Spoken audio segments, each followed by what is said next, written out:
ARESxGOD here, and it's time to talk about probably one of the funniest and most satisfying episodes from Slime, with so many references thanks to Veldora, and I couldn't stop laughing. I was grinning and laughing so much this episode.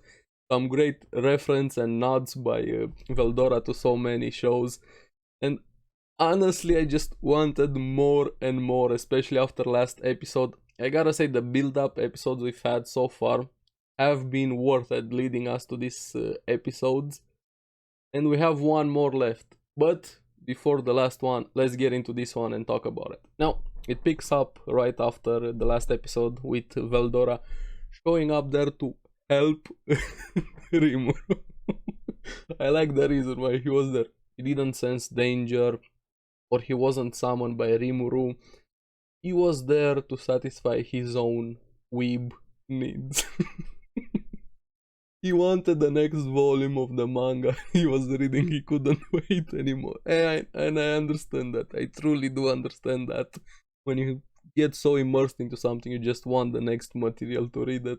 But yeah. And Rimuru had probably some of the best reactions this episode also, and he used this situation with Veldora showing up, kind of a bit of blackmail. I'll give you the next volume, you go play with Milim over there for a bit.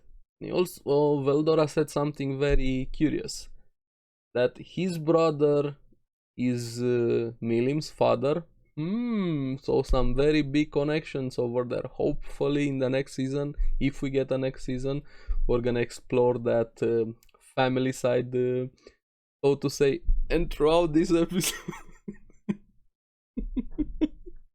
like every time I'm thinking about it, Raphael, the smirk, everything, and everybody trying to tell Rimuru, hey,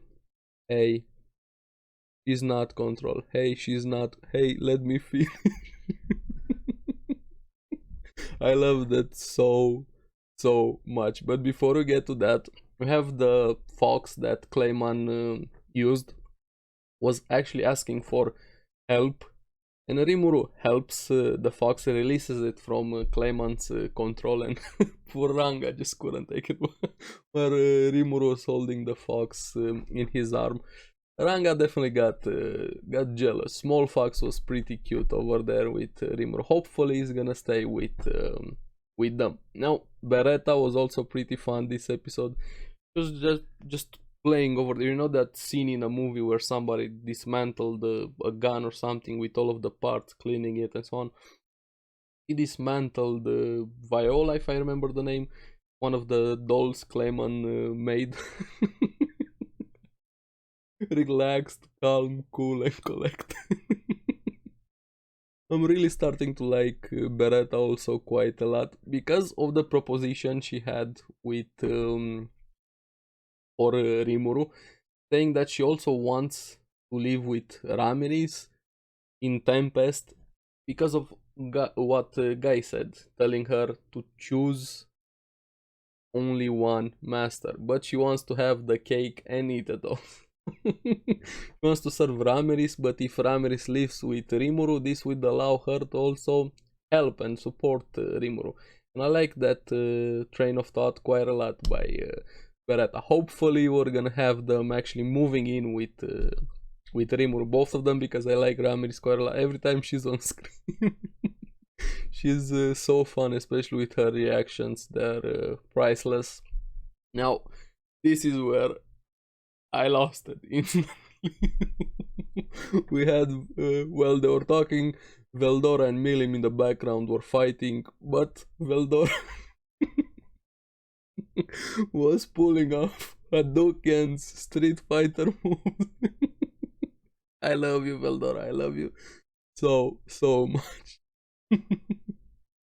Now, before we get the conclusion with Veldora versus Milim, we have to talk about Shion. And damn, Shion, thank you very much. This was the satisfying part or parts of the episode. Shion versus Clayman, and the way Shion was acting, just I don't give a fuck. You're not strong. You're beneath me versus Clayman over there. She was toying with him so easy. Even using her sword, which is kind of based a bit of Hinata's sword according to Rimuru. She was able to completely dismantle his dolls over there.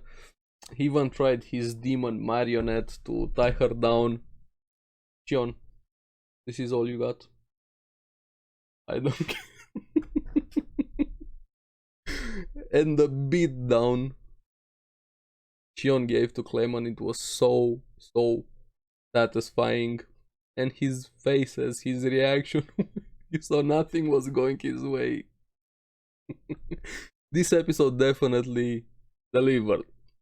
But we have Clayman actually tearing down his shirt over there. He transformed, and I got a bit of Noitora vibes, if I'm being honest, from Bleach. Kind of the same look with multiple arms over there, multiple weapons.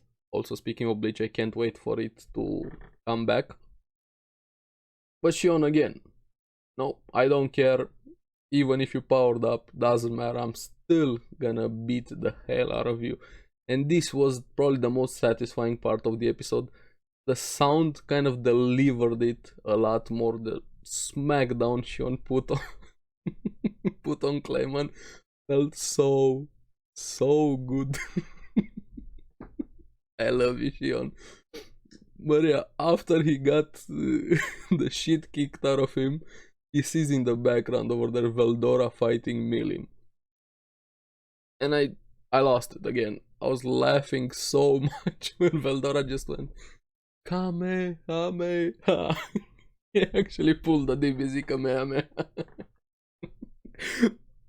Imagine being such a big weeb and actually having the power to do a Kamehameha. We even had some previous shots of him kind of Super Saiyan when he got his body. Everybody, when you were a kid, if you watch DBZ, you must have tried at least one time screaming your lungs out trying to be a Super Saiyan or doing a Kamehameha way. And Veldora actually has the power to do it. This was so good. I know I'm keep praising this episode, but I liked it quite a lot. Now, Clayman, nothing was going his way, like I was saying. Even Frey refused to help him. Milim, when he asked her to destroy everybody over there, used her stampede move. But yeah, kinda had our suspicions, or at least I also had them. Pretty much everybody knew except Rimuru, Ramirez, that giant demon lord, I forgot his name, and what was the sleepy guy's name? Keep forgetting, I'm not good with names, but yeah. Milim is back, smiling, back to her old self. She deserves an Oscar. She played a perfect role, so to say. She was never controlled from the beginning, and Clayman just went into a meltdown over there. His entire world just shattered. Satisfying. Again, we have Carrion also being alive. He was actually the lion dude we saw in the previous episodes, so that is confirmed. The sigh from Raphael when Rimur told her, "Did you know from the beginning?" The smugness. I love you, Raphael. And we had Shion over there just doing an shish kebab of Clayman, so to say, cutting him down very easily. Nothing was going Clayman's way. And I love this episode so much. Now everybody just gathering around the mangled, cut down Clayman over there, having a council over his body. Guy even told a bit to Rimuru about Black. And still, Rimuru doesn't, I don't think he made the connection that Diablo is Black. I can't wait to see his reaction when somebody tells him or somebody actually realizes it, or I think Raphael knows. We're gonna have another smug Raphael detailing everything to him. That's gonna be an interesting conversation between Diablo and Rimuru. Also the bickering between Carrion and Milim when he also realized that Milim was never controlled. like I said, I'm starting to like Carrion quite a lot. I'm happy he's alive. I'm happy he's back, and he's starting to get along quite well with Rimuru. He actually got consoled by Rimuru. Both of them being very happy that they're together there. He's happy that his people are okay, and they actually make a promise, permanent allies together. I'm happy to hear that. I like the Biscuiteers. I like Carrion. Rimuru's allies are growing. Pretty soon he's gonna take over the world quite a lot. Hopefully we're gonna get to see more Carrion also. I'm glad Milim is back to her old self. Kinda wanna pick her brain a bit to see what was her entire plan, so to say. They're trying to find out who was behind Clayman, but I wanna see her fully explain more about her plan and how she got to this plan, because the one behind Clayman we know is Yuki, and I'll get to that. I'll talk a bit more about that where we get a flashback in a way. But yeah, honestly, Clayman was down, really down, and this was when his entire life was flashing before his eyes, thinking of the alliance, his friends over there, why he did what he did, and so on. Kind of that friendship moment, you know. He started awakening himself also as a true demon lord, so to say, in a way, but not exactly. He'll start screaming, going mad, all of those cliches, but this time with a villain, and I kind of like that quite a lot. Seeing a villain kind of using friendship, rage, power-ups, for lack of a better term, started converting all of the souls that he had within him into power. And we see that he was scheming with Yuki to raise Kazalim, but now that that is complete, he just wants revenge. And we see that apparently, more bamboozling, this was all planned to actually allow him to be awakened, because I feel they could have killed him so many times throughout this episode. It was planned by Raphael. I want to hear more details about that plan, just to release all of the souls that were killed by him, save everybody. But yeah, bamboozling the episode, satisfying, quite fun. The flashback also, like I said, with Clayman meeting with Yuki, them plotting together. We definitely need a season 3, because we have the last episode is gonna be Rimuru 1v1 Clayman with his new form. That's gonna be interesting. I can't wait to see Clayman just completely go poof. Because Rimuru also wants to prove himself in front of all of the others, actually be a true demon lord. I can't wait. I need next episode right now. I'm gonna pull a Veldora. Go in front of Rimuru, hey dude, give me the episode right now. But yeah, overall, probably one of my favorite episodes from Slime.